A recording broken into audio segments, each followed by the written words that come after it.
After winning 100 million in the lottery, I quit my job and went back home. As soon as I reached the door, I heard my brother's wife, so cook, saying, "Mom, I want to buy a villa. Talk to Katie Jones so she can pay the down payment." My mother replied, "She just finished paying off the mortgage on this house last week. She probably doesn't have any money." So scoffed, "Have you forgotten? Jim likes her. Make Katie marry him, and then ask him for $1 million to pay for the villa." My dad added, "That's a good idea. Then the villa will be my grandson's wedding house." So commented, "By the way, Mom and Dad, when Katie comes back, tell her to move out. My brother is coming and will live in her room." It was the first time I heard their conversation. I didn't expect them to be so ungrateful. I lifted my head and held back tears. I felt so bitter. The draft in the hallway made me shiver. I stood outside the door for a while before taking a deep breath and opening it. "I've told you many times to be more careful when you come in. My son is sleeping. Don't forget again, okay?" So looked at me with disdain and then turned to my parents, winking at them. My dad coldly asked, "Why did you come back so early today? Didn't you say you'd be paid for working overtime? Why aren't you still working?" "I was fired," I said without any expression, and everyone was stunned. My brother, David Jones, was the first to jump. "What? Why were you fired? Is it because you made Jim Wood angry by rejecting him?" Jim Wood was my direct boss. He was stinky, harsh, and lecherous. During the years I worked for him, the pressure was so great that I suffered from frequent insomnia and hair loss. Whenever I couldn't help but complain to my family, they would always scold me for exaggerating. After a while, I stopped telling them anything. I didn't want to talk to them anymore, so I turned and headed to my room, but my mother stopped me when she heard I was unemployed. Her face immediately changed, and she bluntly said, "Pack your things and move out tomorrow. So's brother is going to live here. Why should I give up my room for him? I bought this house. I'm not leaving." My dad got angry. "What do you mean by that? You have to move out." So seized the opportunity and added, "That's right. Just because you paid for the house, you think you own it. You'll get married sooner or later. Leave the house. I'm warning you, don't even think about it." David pulled my suitcase out of the room and shoved it at me. "It's already decided. We're just informing you. Stop talking nonsense and get out of here." My parents had always despised me since I was born.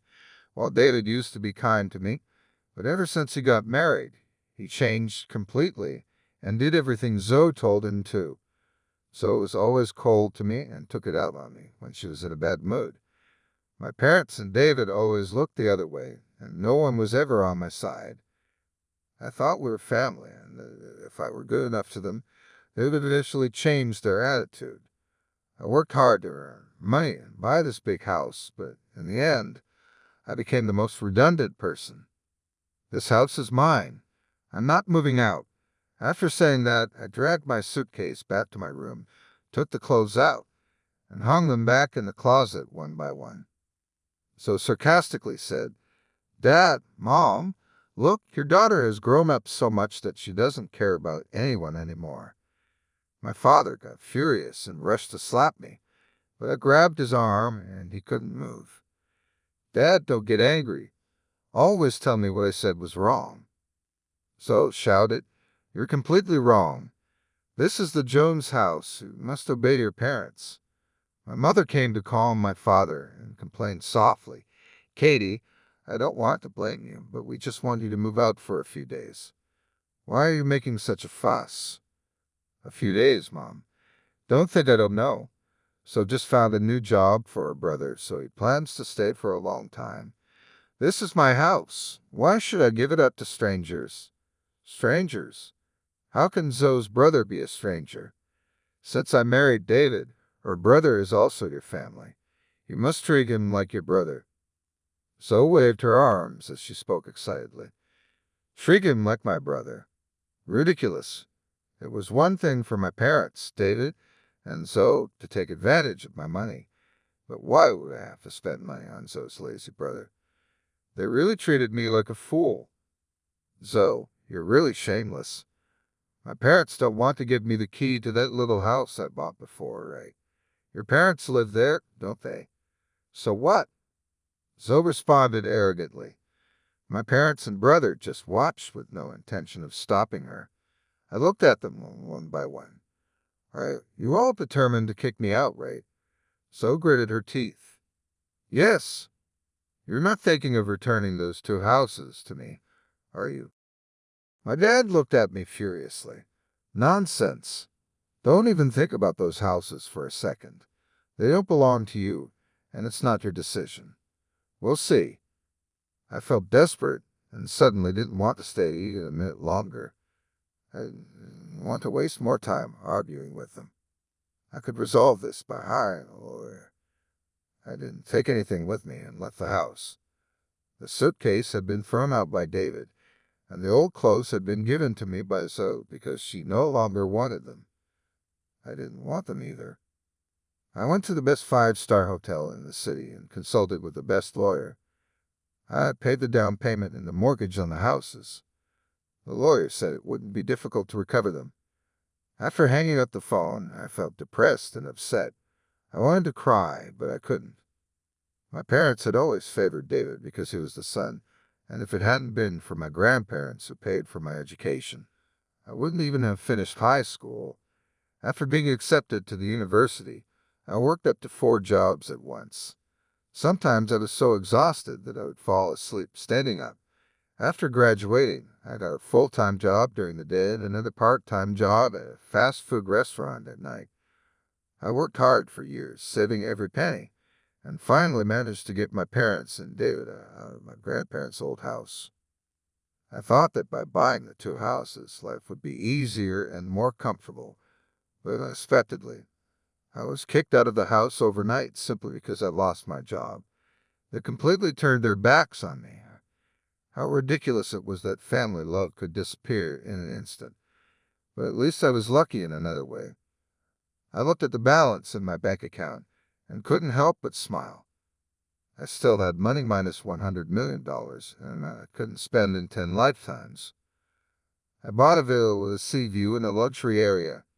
Now I woke up whenever I wanted, did yoga, and watched TV. Life was extremely comfortable. There was a group of owners in the villa community. After joining the group, everyone welcomed me enthusiastically. They were all wealthy ladies who talked daily about makeup, clothes, and similar things. I wasn't interested in these topics before, but now my mindset had changed. With money in the bank, I told myself I should indulge and enjoy life, so I enthusiastically joined their conversations. Within a few days, I became friends with them, and we often made plans to go out for coffee or shopping together. I was in a luxury store with my new friends when my dad suddenly called me furious. You're ungrateful. You're suing us.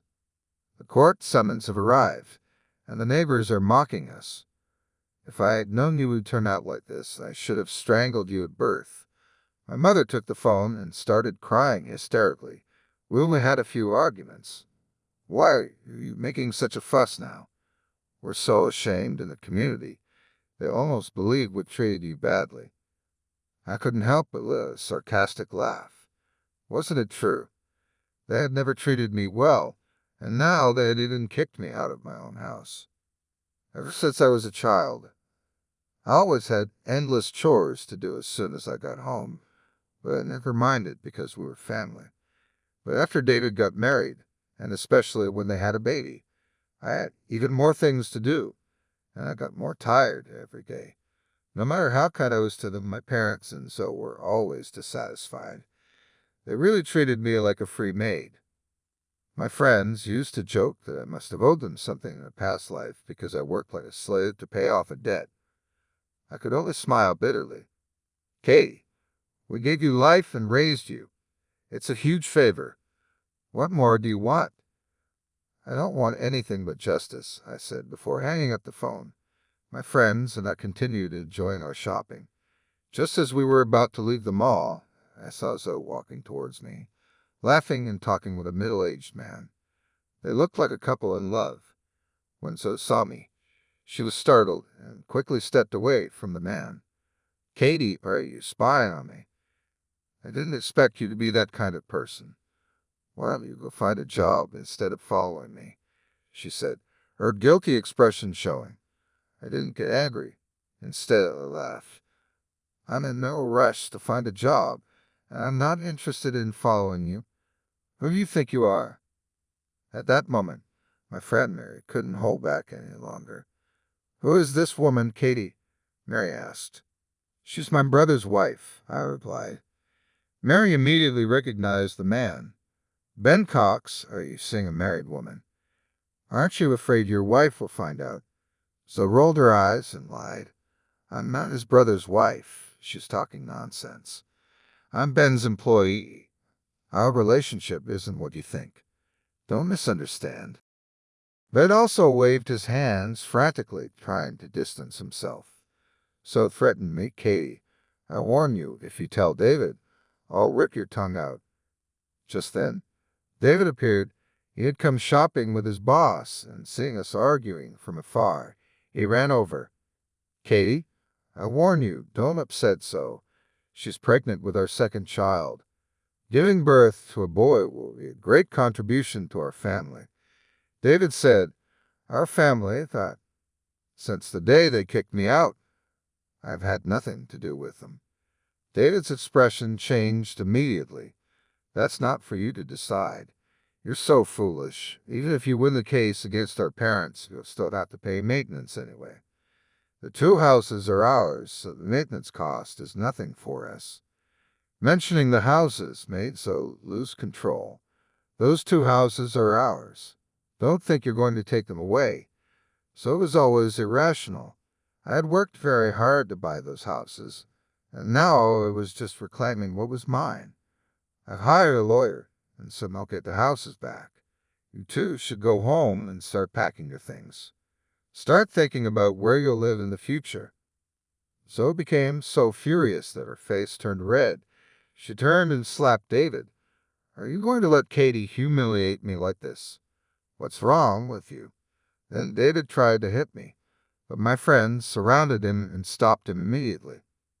Then another of my friends looked at Zoe with disdain and said, why don't you get your husband out of here?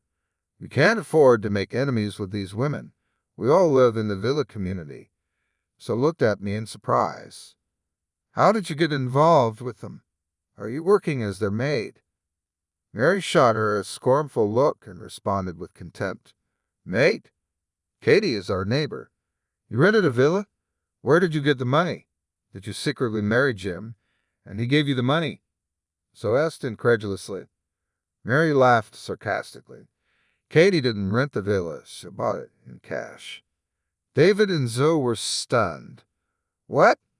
When David and Zoe were paralyzed upon discovering that I had bought the mansion in cash, I felt an indescribable pleasure coursing through my veins. But that wasn't enough. They deserved more than just a simple surprise. They deserved to feel the weight of the disdain I had endured for years. With a smile that mixed contempt and superiority, I turned to my friends and said, let's go. Girls, I think I've wasted enough time with people who aren't worth anything. As we started to walk away, I heard David's voice tremble with anger. Katie, do you think you're going to get away with this? You have nothing. Those houses are ours, and I swear you'll end up begging like you always should have been. Don't pretend you're in a better position now because you're not. You've always been a burden. I stopped in the middle of the path and looked at him from a distance with a mix of pity and contempt. David, do you really think you're going to come out of this as the victim? You're married to a woman who lies, cheats, and manipulates, and you deceive yourself into thinking you're superior to me. So it treats you like a puppet, and we all know it. You know what's the saddest part? Despite everything, you're still our parents' favorite. But you've never managed to build anything on your own. I bought the houses. I paid for the comfortable life you all enjoy, and now when the ground starts to shake beneath your feet, all you can do is threaten me. How pathetic. David had no words, but so furious advanced toward me, her face completely distorted with rage. You think you're better than us, not just because you were lucky to win the lottery. You're a loser, Katie. You always were and always will be. Nothing will change the fact that you're a bitter, lonely old maid. I took a deep breath, and for a moment, I thought about letting her continue with her insults. But then I realized that I had endured enough throughout my life.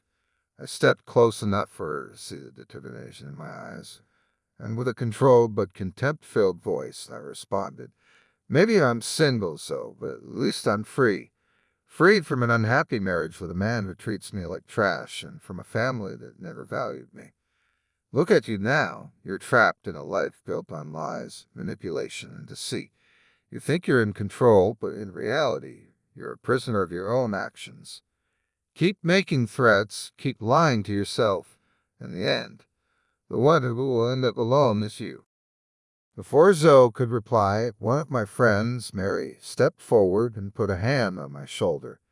"Katie, don't waste your time with these people. Let's go." As we walked away, I heard Zoe explode with rage. You're going to regret this, Katie. I swear I'll destroy you." I didn't look back but turned to Mary and smiled. What a pathetic show. That night, when I got home, I opened a bottle of wine and allowed myself to relax on the terrace of my new mansion. The sea breeze caressed my face, and for the first time in a long time, I felt truly at peace. However, something inside me was still restless. I knew the legal battle would be resolved and that I would recover the houses, but that was no longer enough. They needed to learn the hard way that I was no longer the native girl they could control. The next morning, I called my lawyer and asked him to expedite the processes against my parents and my brother. In a few days, the court summons arrived at their doors, and soon I saw them squirm under the weight of justice. But that was just the beginning. I hired private detectives to investigate every move of Zoe and David. I knew Zoe had more things to hide besides that meeting with Ben Cox, and I wanted all the evidence possible. It didn't take long before I received the results. Zoe wasn't just cheating on David with Ben, but also with another man. And worst of all, she was diverting money from their joint account to finance her own luxuries. When I received this information, I knew it was time to use it against her. I arranged a reconciliation dinner with my family, sending formal invitations for them to meet me at a luxury restaurant. I knew they would come. The curiosity and fear of losing any chance to reverse the situation would bring them to me. On the day of the dinner, I dressed in my best outfit, one that exuded power and control, and prepared for the show. When my parents, David and Zoe, arrived, their faces were tense, full of expectation. Zoe seemed particularly nervous, which only made me smile inside. They sat at the table, and I began to speak calmly. "I've thought a lot about everything that's happened between us, and I've come to the conclusion that maybe you're right. Maybe I overreacted a bit." I saw the relief in their eyes, especially in those who immediately tried to capitalize on the situation. "You see, I knew you'd understand, Katie. We're family, and we shouldn't be fighting like this." Deep down, I knew you knew what was right. I almost laughed out loud, but held back. I looked directly into Zoe's eyes with a cold smile. "Before you continue, you might want to see this." She looked at the envelope hesitantly, but took it. As she opened it and reviewed the photos and documents of her infidelities and embezzlement, panic took over her face. David, seeing her reaction, took the photos and stared at them stunned. "What is this, Zoe?" So tried to stammer something, but I interrupted, savoring every second. "This, David, is the real Zoe, your perfect wife, mother of your second child, cheating on you with more than one man and stealing money. And before you think about confronting her, I've already sent a copy of everything to your boss and all your friends." David turned pale, his hands trembling as he dropped the photos on the table. So, desperate, he began to cry and beg, but no one paid her any attention. I looked at my parents and concluded, "And as for you two, you'll soon receive a court order to vacate my houses. Enjoy these last days."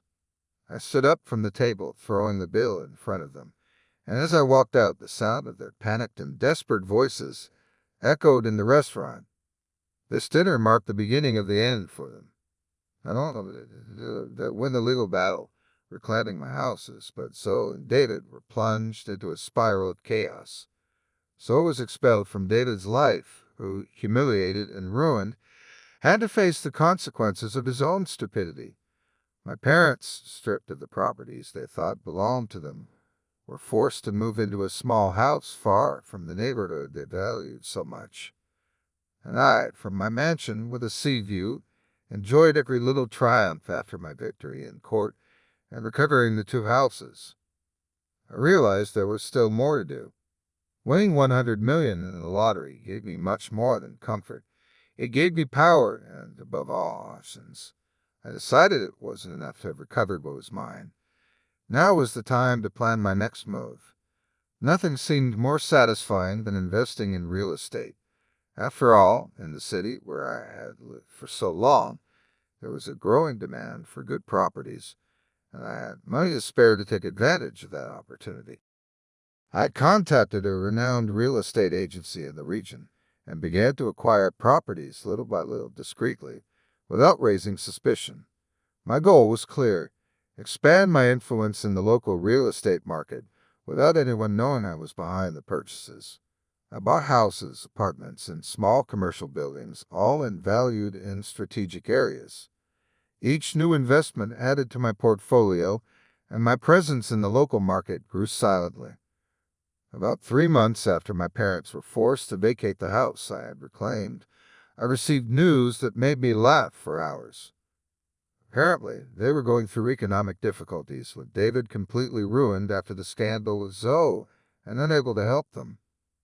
My parents were forced to look for a new house to rent. Of all the options in the region, they curiously took an interest in a house managed by the real estate agency that handled my properties. My parents, without knowing who the property belonged to, signed a rental contract with the agency, and without even suspecting it, they began living in one of the houses that I had purchased.